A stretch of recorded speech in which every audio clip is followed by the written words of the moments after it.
Yesterday's photo was none other than Susan Lindsay, evidently drying her hair or considering other coiffure opportunities there. And she's with Sister Sue Baba, whom I have mentioned before and to whom we will return.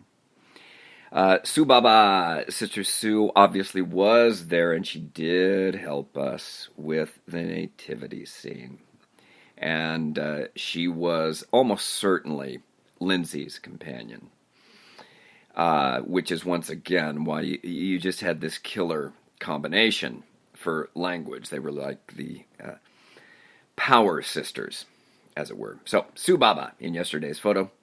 We will get back to her because she deserves so much, indeed, and has so much of my memory devoted to her. In the meantime, let's just finish off with the great bicycle payoff tragedy. There I am, the little girl, fortunately, she didn't need stitches. She just needed a Band-Aid and some antiseptic, and everything quieted down after I had distributed the money out there. What a beautiful, beautiful missionary image that is. Elder Meacham pulling out a wad of bills to make people be quiet and go away. Which reminds me, I must relay another incident involving that. Money changing hands. So naive, such a little boy. I was, at one point, why was I having lunch with the Jung sisters? Why was I having lunch with the Jung sisters with another couple of missionaries during a celebration? I don't know why I was doing that. Naive little Corey, repressed little Corey. But I remember after I had heard it, I knew their reputation. That they were naughty girls, bad girls, stay away from them. And I thought, no problem. Little did I know. Hey, I had no attraction to them. No problem. Why is everybody else upset? The things that are so clear now. We grow old so soon and smart so late. Why? I don't know. We were having lunch at a restaurant with the Jung sisters. It seems to me that there was something celebratory going on. Maybe Double 10 Day, something like that. And on the way out of the restaurant, they had insisted on paying. I mean, what kind of mafia tactic is that? Talk about bad girls. They insisted on paying. On the way out of the restaurant, I'm chasing them. No investigators, members, sisters are going to be paying my restaurant tab. I'm not going to be in debt to anyone, let alone these two hussies. And I chased them out of the front of the restaurant, waving money at them. And we got out onto the sidewalk. And they were refusing, pretending to be polite, those manipulative Jung sisters, attempting to be polite. And I walk up close behind one of them with my money kind of over the shoulder around her arm, saying, please, take the money. And she turns to me with a look, a sly, evil look, and just says, 真不好看. 真不好看. Realizing what I've done, what's happening, by what she says. And then she just snapped her head forward again and kept walking. I snatched the money back into my hand, my pocket. Here it is, Elder Meacham, once again, out in public with people milling around him with his name tag on, using money for inappropriate purposes in public. First, I'm trying to make witnesses go away, witnesses to an accident go away, an accident that's my fault. Now I'm paying off a hooker. Perfect. Here, would anyone like a pamphlet? 耶稣基督末世圣徒教会，你好. Yeah. So, two memories connected there, if not chronologically, at least thematically. And now, let's go biographical. Because I have the opportunity to share something with you, and we love that. My favorite thing. I like to be the clearinghouse of let's just call it the provocative edge of LDS thinking and culture. Jack Hadley. I have mentioned Jack Hadley before. Ho Zhanglao. He and Waltman had been companions. They were known to be a comedy team. They were known to be bad boys. I've told you all this. When I got on island. They did terrible things. They ate at restaurants on Sundays. Went on the road for missionary work. How can you forgive that?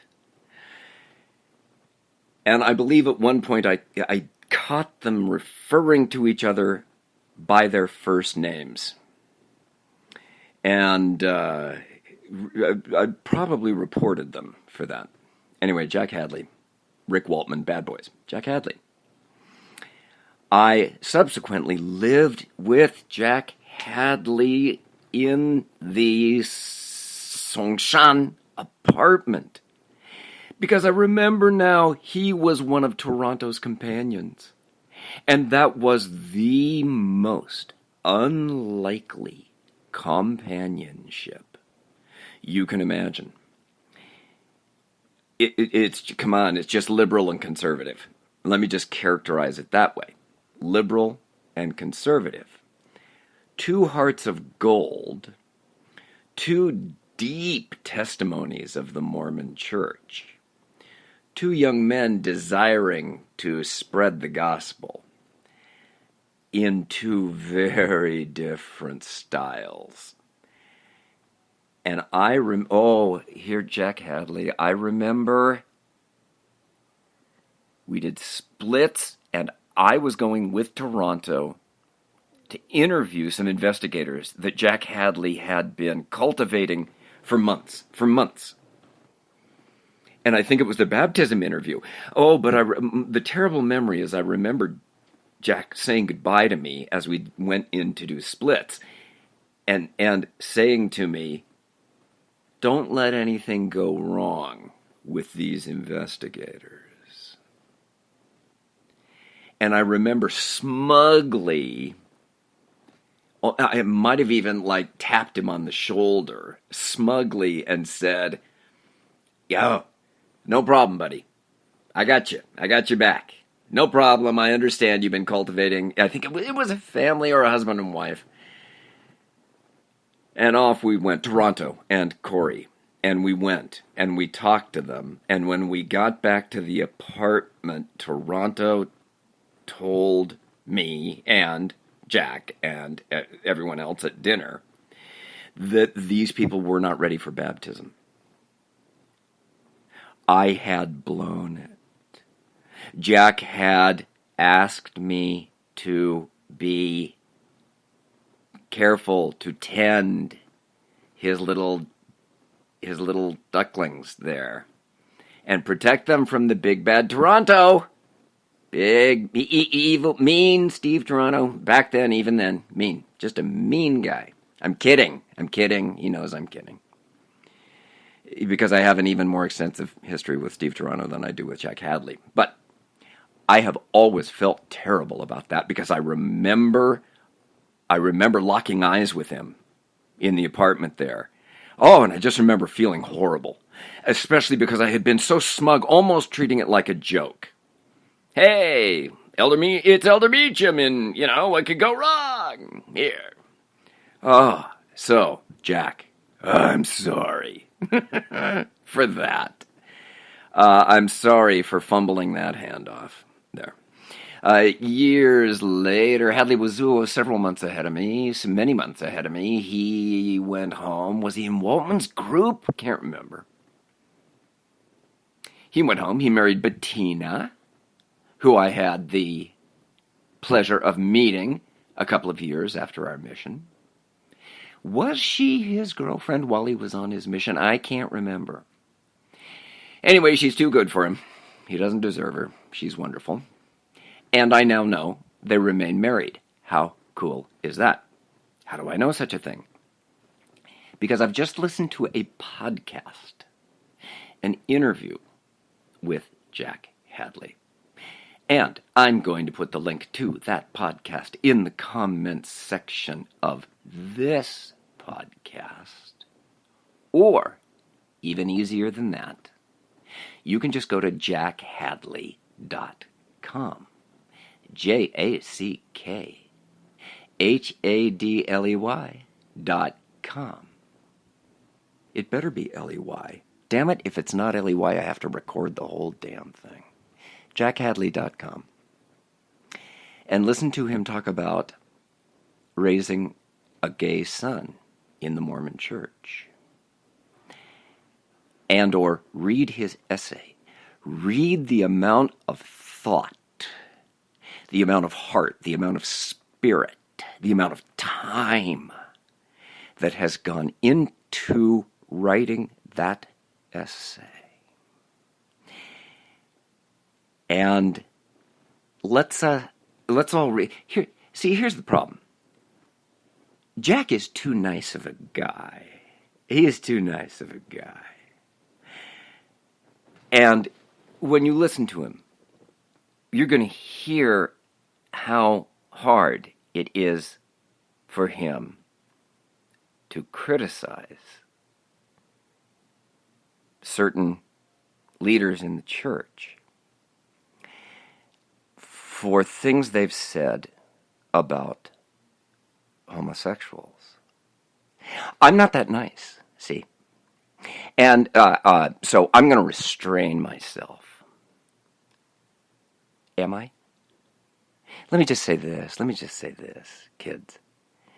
There have been a few things said from the pulpit in the name of Jesus Christ that need to be apologized for. In particular, I'm thinking about Hawaii. And I don't name names, but it was Dallin Oaks. I think it was about a year and a half, 2 years ago, can't remember. We don't need to bother to go back to the whole policy change thing in 2015. Listen to Jack. He's going to be a much better representative of this point of view than I'm going to be.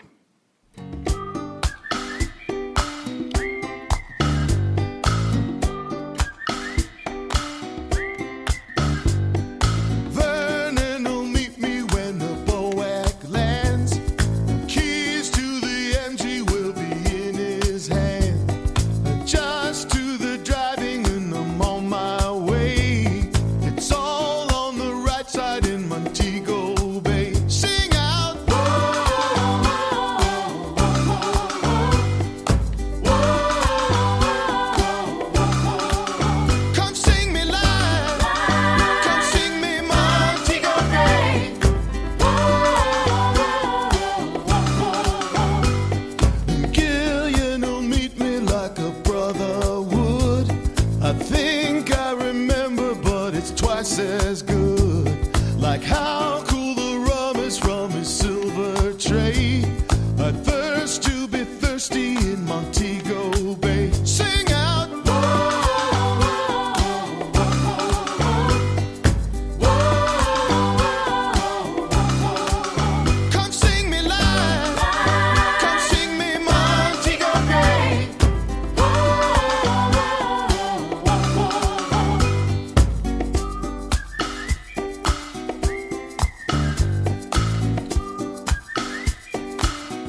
what a beautiful morning.